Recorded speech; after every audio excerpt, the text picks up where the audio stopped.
Looking for a great dining experience in Charlottesville? Look no further than the Aberdeen Barn. The barn has been family owned and operated since 1965, with Terry and Angela providing great atmosphere and mouth-watering food at Virginia's Big Time Steakhouse.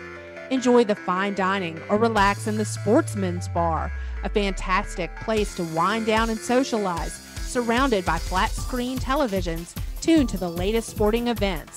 You never know who you might bump into at the Aberdeen Barn, where all the greatest Cavaliers have dined over the decades and keep coming back for the delicious menu and good times. Check it out online at aberdeenbarn.com or call 434-296-4630. Hey, this is Ronnie Barber, former Virginia Cavalier, now class of 2023 Pro Football Hall of Famer. You're listening to the Jerry Ratcliffe Show.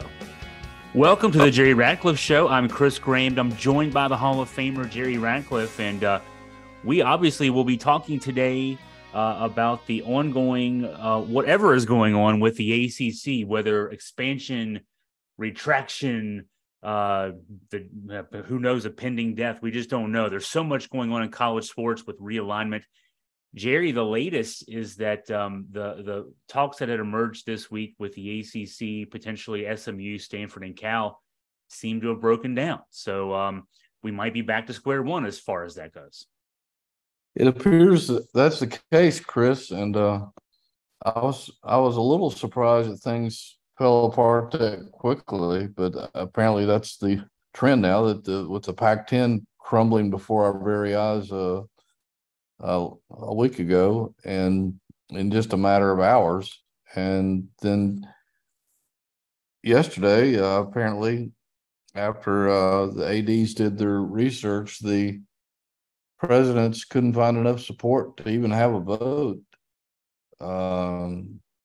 which essentially was a vote, I guess, against expansion, because you need 3/4 majority, and that means 12 of the 15 presidents, and they couldn't get 12. And supposedly there were some four or more hard no's among the presidents, and that just apparently killed the whole thing. I don't know if they'll even be talking about it going forward, but the thought of adding two Pac-12 teams, Cal and Stanford, was obviously rejected, and even further, there seemed to be no interest in SMU, which was interesting because SMU they volunteered to come into the conference without taking any TV money for the next 5 to 7 years, which was leaving a lot of money on the table, but they have so many rich alumni that the alumni, from what I heard, was willing to put up $200 million or more just to support the athletic program out there to make up for it. So it looks like that we're back to the same ACC, and a lot of people are left wondering after this, Chris, if Florida State's going to bolt now, and if that does, who knows if that will have a domino effect on the rest of the league. We could end up, if that occurs, I don't know, we could end up with the ACC scattered to the wind just like the Pac-10 did. Yeah, because, I mean, we're hearing talk about the Big Ten being possibly interested in the University of Virginia, University of North Carolina. If things were to play out the way that, you laid out there as a possibility of if Florida State maybe starts the domino effect, then you'd have to presume that other schools would be in line to follow. And the deadline to get out of the ACC next year, starting July 1st of 2024, comes up next Tuesday. It's August 15th. That's the annual deadline for any member to notify the league and the other schools that it would be planning to leave in the coming sports year. So we have to, I guess, keep a wait and see attitude for the next 5 days. Florida State's been very vocal, and it's just hard to imagine that they're going to be happy with things as is. But then on the other side of that, Jerry, when you mentioned that there's the bylaw requirement, at least 3/4 voting in favor of any expansion, and that would mean 12 out of 14. And thus, if there's not even a vote, even though that's effectively a vote, at least 4 schools are saying they wouldn't like Stanford, Cal / SMU to come into the league. It could be for a couple of reasons. One reason could be the simple geography.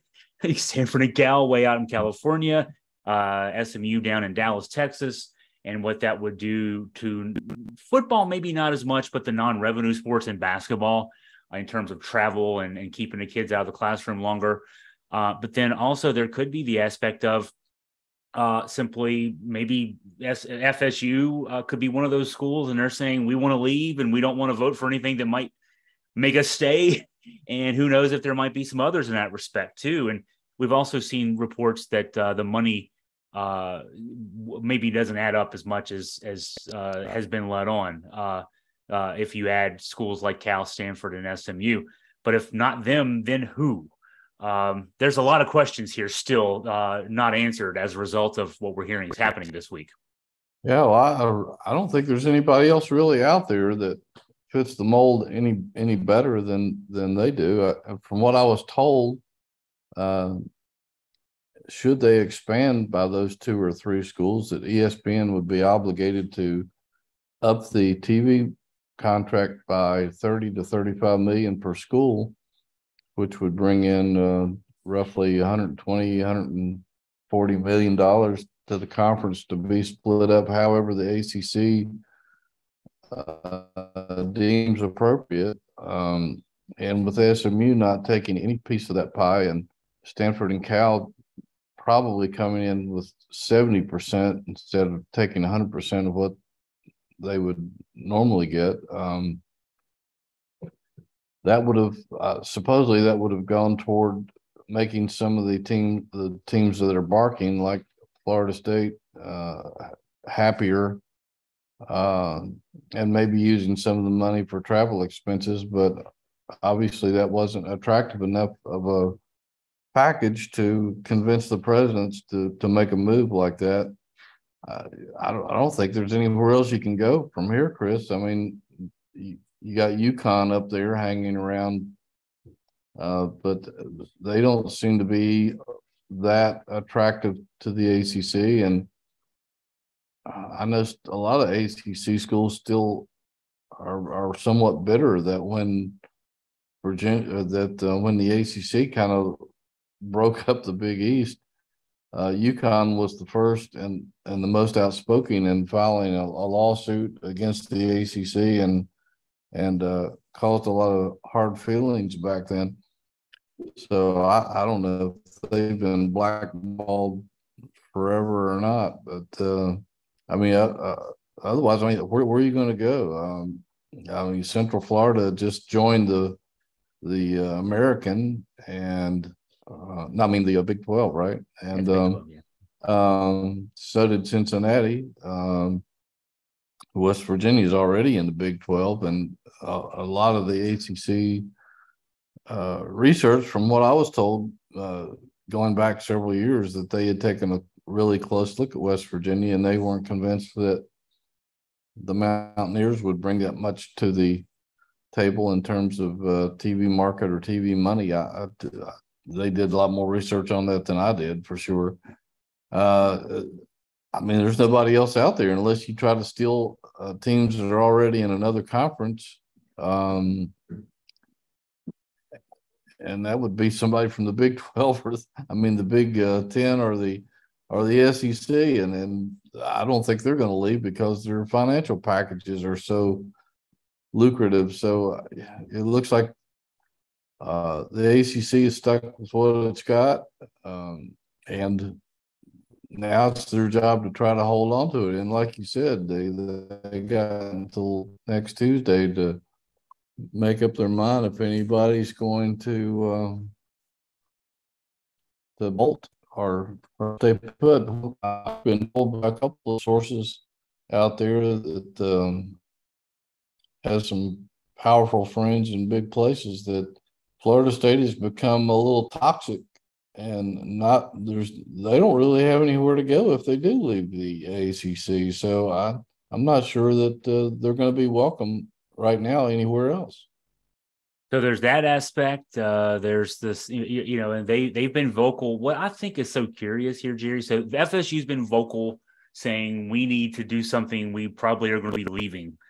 And they didn't put a date on that. The president, the board of trustees met last week. No, nothing specific was said, but lots was said by those folks.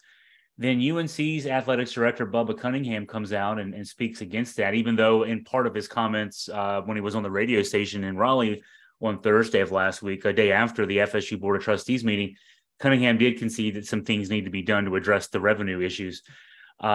What interests me about this is no one at UVA, not President Ryan, not Carla Williams, the athletics director, no one from the Board of Visitors has said boo. I mean, no, not one word one way or the other regarding UVA's future. Are you hearing anything? You've been around for so long that there's a reason you're the Hall of Famer. You know so many folks. Have you heard anything about what UVA is thinking about this? No, and that's extremely disappointing to me that UVA is keeping their thoughts to themselves. Carla hasn't been very hasn't communicated really well with the media over this issue at all, nor has President Ryan or anybody else from the university. And I don't know. Just speaking on behalf of UVA fans and alum, I'm very disappointed by that they haven't made any comment whatsoever. We have no idea what they're thinking. The only time Carla's been approached back at Amelia Island, back when the Magnificent Seven was the big news, she was approached by one sports writer coming out of the meetings, and the writers had just spoken to the Virginia Tech AD, and she said, "We'll let him speak for us." And to me, I just don't think that's a very good way to approach things. But frankly, I'm disappointed that there's been absolutely no comment from UVA regarding this issue whatsoever. So it's so frustrating for us in the media and for UVA fans that I know Tony Elliott he had a media availability after practice one day recently. I want to say it was maybe Monday. And reporters have no one else to talk to because no one's talking. So they asked Tony Elliott, and of course, what does Tony Elliott know? He even said, "Look, I'm focused on football season. That's above my pay grade." Essentially, is what he said. So we're starved for information, and it's a lack of leadership on the part of UVA folks. They could just put out a tepid statement. At least it would be a statement. But what it looks like now is, they're following whoever they're following. We just don't know who they're even following. So that is disappointing. I agree with you. It seems to me that they're letting the Carolina AD kind of run things in that respect. He's the only one that's really made much of a public comment whatsoever. Yeah. FSU on one side and Bubba Cunningham for UNC on the other.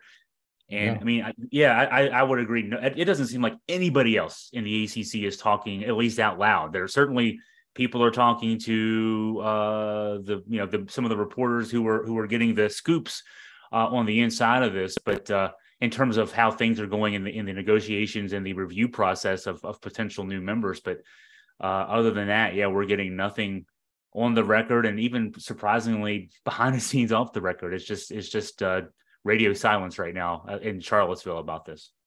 Yeah, absolutely, and it's that makes it harder for us to do our jobs, and it's leaving the UVA fan base in the dark, and I think they deserve a little bit more than that. Hi, it's Jonathan Cotton with the Good Feet store. As a lifelong runner, the pain in my feet was debilitating. Finally, I went into the Good Feet store and found the answer: personally fit arch supports. They helped me so much I ran my first marathon that year. Then, because I believed in the Good Feet system so much, I bought the store. I'm so happy to offer my hometown community the opportunity to find relief from foot, knee, and back pain. The Good Feet store is located in the shops at Stonefield near Trader Joe's. Book your appointment today at goodfeet.com. Hey, this is Thomas Q. Jones, former UVA All-American running back, and you're listening to the Jerry Ratcliffe Show. Wahoo wah. I'm telling you, Virginia fans out there, Wahoo Nation, you're going to love Christian Bliss. If you haven't listened or watched that podcast with him that we did Monday, he's a delightful kid. He's got a little New York swagger, but he's not cocky. It's just a lot of confidence. He's not your typical New York City point guard. He's from Queens, but a lot of those guys that did a documentary from the legendary New York City point guards, they were all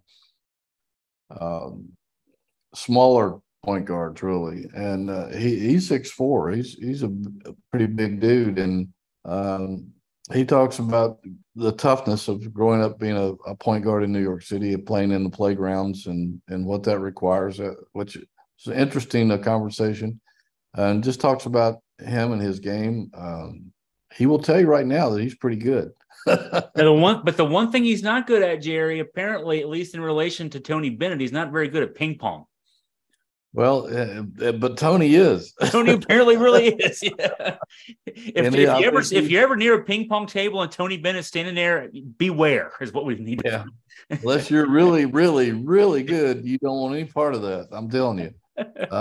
Not only is Tony good, but he's intense, and he will come after you. As Christian Bliss found out, Christian, the term he used against playing Tony in ping pong was, "I got dusted." That's right. That's right. Yeah, definitely a good listen. No doubt about that. Yeah, that was a fun interview, and we'll try to have some more of those as we go along with some of the players, and try to get a couple of football players or two. They're kind of busy right now, obviously getting ready for the season, but yeah. And I think, Chris, they got a couple of football commitments since the last time we talked. I was thinking I'd just go over those briefly with okay, sure. The kid Jewett Hayes III from Muller High School up in Cincinnati. I think he's a pretty darn good get for this football staff. He's a 6'4", 210-pound kid who is a defensive end, and he's a 3-star. But most of the Virginia guys are 3-stars. He was recruited by Chris Slade. Slade got on him pretty early, and he picked Virginia over some pretty good schools: Iowa, Kentucky, Illinois, West Virginia, Duke, Wisconsin, Cincinnati, all pretty decent football programs. And he visited Virginia in June. One of the intriguing things about Jewett Hayes, Chris, is his dad, whose name I'm trying to remember, Jonathan Hayes, played at Iowa, which recruited Jewett and didn't recruit him successfully. But his dad, Jonathan Hayes, was an NFL tight end with the Cincinnati Bengals had a nice long career there, and then ended up being an assistant coach for the Bengals, and was an assistant coach at Oklahoma for 4 years. And his older brother, Jackson Hayes, Jaxson, plays for the LA Lakers. Yeah. So I think his mom was a college athlete too. So he comes from a strong bloodline of athletic ability. Yeah. So I think that was a pretty darn good get, and should add a lot to the recruiting class for Virginia. Then they came back home and got a kid from St. Chris's down in Richmond, defensive end Henry Omahundro, who didn't have a whole lot of offers, but he's another defensive end, 6'3", 240. And his dad, Buddy, played as a defensive back for some of George Walsh's teams back from 1989 to 91. So he has some history with Virginia. His brother, Elby, was a second-team All-ACC indoor heptathlon athlete for the track team. So two defensive ends there, and then another kid they most recently added was Dane Wicklinski. He's from Dublin, Ohio, home of Jack Nicklaus's memorial tournament. Wicklinski, the big kid, 6'6", 280 pounds, offensive tackle. And he also was recruited by some pretty decent programs. West Virginia, Indiana, Duke, Cincinnati, Appalachian State, Coastal Carolina, JMU, Marshall, and a few others. So another kid, it sounds like he can play and might have a bright future here. He also wrestles and plays lacrosse. So he has good feet from all those sports, and which is a key ingredient to being a good offensive lineman. He's the third offensive lineman that they've gained a commitment from so far in what amounts to currently is a 15-man recruiting class in terms of commitments. And so that's where we are with football recruiting at this moment. And they seem to have gotten off to a slow start, but in terms of some of the kids that they got, it looks like they picked up lately, Chris, in getting some kids that a lot of other pretty decent football programs are interested in. They're not knocking out the 5-star guys and 4-stars that are going to LSU and Georgia and Alabama and Tennessee and places like that, but they are holding their own against some pretty decent other football schools in terms of collecting talent. So that may be something that gets Tony Elliott a little fired up heading deeper into August. And we would like to thank our sponsors. Obviously, we couldn't do this without them, and we appreciate them and hope that you will mention to them if you use their business that Chris and I sent you, and that you appreciate them sponsoring us so we can bring you all this free content, not only on the podcast, but our two websites, and AugustaFreePress.com and JerryRatcliffe.com. Roback, one of the fastest growing sportswear companies in America. Anywhere you go, you're going to see Roback these days, and it's Charlottesville based out there on 29. They're growing like crazy. I think they have a hard time filling orders, that they're getting so much business, and we appreciate. I know some of you guys have ordered from them off of our website, and that helps us and helps Roback grow.